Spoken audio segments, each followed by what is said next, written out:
Religious architecture has a unique role as it is one of the most important components of cultural heritage.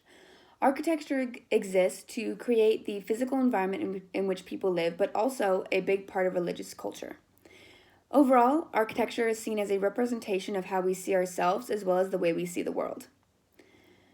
I looked at two different pieces of architecture, religious pieces to be more specific, one being the Angkor Wat and the other being the Lakshmina Temple. So, first of all, to begin, the Lakshmina Temple, found in Khajuraho, India, is a 10th century Hindu temple dedicated to Vaikuntha Vishnu, an aspect of Vishnu. It's located in a Western temple complex in Khajuraho, a small village in Chhatarpur, the district of Madhya Pradesh in India.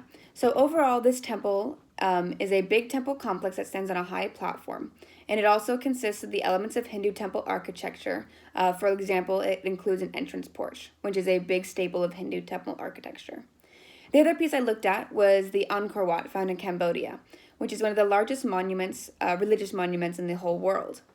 It literally translates to city temple, and along with the Lakshmina temple, it also was dedicated to the Hindu god Vishnu, who actually was one of the three principal gods in the Hindu pantheon and is known as the protector. The central deity at the Lakshmina temple is an image of Vishnu in his three-headed form, known as Vaikuntha, as I stated earlier, and it sits inside the temple's inner womb chamber.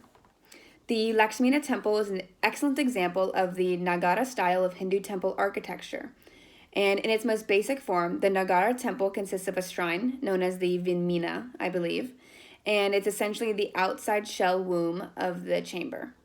And the other piece it also includes is a mandapa, which is a flat-roofed entry porch. This piece of architecture includes many visions of Buddhist religious symbols, including the Vishnu being the central deity and the middle of the piece. The Vishnu is known as a avatar of Buddha. On the other hand, we have the Angkor Wat Temple, which was built for devotees, in other words, to experience the teachings of Buddhism. However, it was built as more of a sacred space to house the god Vishnu and was not really used for public consumptions. The Angkor Wat, when opposed to the Lakshmina, is more of a private rather than a public place, but overall both these temples have many religious attributes in their architectures, even if one is more public than the other.